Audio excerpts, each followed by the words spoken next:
Cyber crime police સ્ટેશનમાં એક ગુનો નોંધવામાં આવ્યો હતો ફ્લિપકાર્ટ ઇન્ડિયા પ્રાઇવેટ લિમિટેડ દ્વારા. આ કેસમાં ફ્લિપકાર્ટની સામે એવી હકીકત આવી કે ડિસેમ્બર મહિનામાં એક સુખવિલાસ ક્રિએશન નામની સેલર આઈડીમાં એક સાથે ફ્રોડ્યુલન્ટ ઓર્ડર પ્લેસ કરવામાં આવ્યું હતું 5,121 ઓર્ડર્સ. અને એમનું એમ કહેવામાં આવ્યું હતું કે મારી જે સેલર પ્રોટેક્શન ફંડ છે તો એ પોલિસીની દુરુપયોગ કરવા માટે સેલર દ્વારા ખોટી ઓર્ડર્સ ઊભો કરવામાં આવ્યો છે.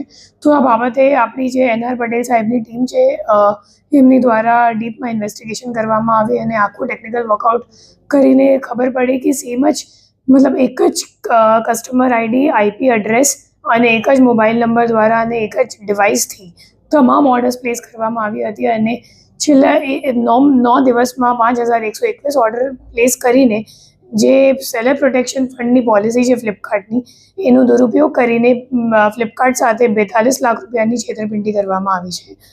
આ જે સેલર પ્રોટેક્શન પોલિસી છે ફ્લિપકાર્ટની, આમાં એવું છે કે એ લોકો જ્યારે આપણી રિટર્ન વિન્ડો, અગર તમે કોઈ કસ્ટમર ઓર્ડર પ્લેસ કરે તો એમની પાસે 7 દિવસનો રિટર્ન વિન્ડો હોય, પણ એ લોકો સેલરને 3 જ દિવસમાં પૈસો આપી દે છે. તો સેટલમેન્ટ કરવાની જે સાયકલ છે એ 3 દિવસની છે અને જે રિટર્નનો વિન્ડો છે એ 7 દિવસનો હોય. તો એમાં જે આપણો મુખ્ય આરોપી છે આશફ, તો એમને આ જે પોલિસી છે એમને દુરુપયોગ કરીને તમામ ઓર્ડર્સ 5,121 ઓર્ડર્સ કેશ ઓન ડિલિવરીનો ઊભો કરીને 3 દિવસમાં પેમેન્ટ લઈ લીધું અને ચોથા દિવસમાં તમામ ઓર્ડર્સને કેન્સલ પણ કરી દીધું. અને કેન્સલ કરવાથી જે ફ્લિપકાર્ટ છે એમને પોતાનું પૈસા નથી મળ્યું, પણ એમને ફ્લિપકાર્ટથી 42 લાખ રૂપિયા જે ઓર્ડરનું હતું એ તમામ મળી ગયું. આ સમગ્ર ઘટના જ્યારે સામે આવી તો ફ્લિપકાર્ટ દ્વારા એપ્રિલ મહિનામાં આ જે સેલર છે એમને બ્લેકલિસ્ટ કરવામાં આવ્યું હતું અને અહીંયા ફરિયાદ નોંધાવવામાં આવી હતી. તો આ તપાસમાં આવું સામે આવ્યું છે કે જે આશફ છે એમની સાથે આ 4 અન્ય આરોપી આમાં સંડોવાયેલ છે.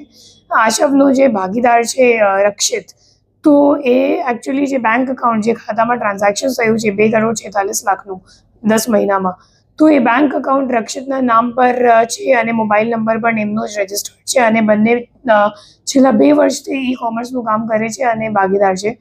ત્રીજો જે માણસ છે એમનું નામ છે ભૌતિક ઠુંબર, અને જે ખોટો ઓર્ડર ઊભો કરવા માટે આશવે જેનું હેલ્પ લીધું, મદદ લીધી, તો એ ભૌતિક ઠુંબર છે.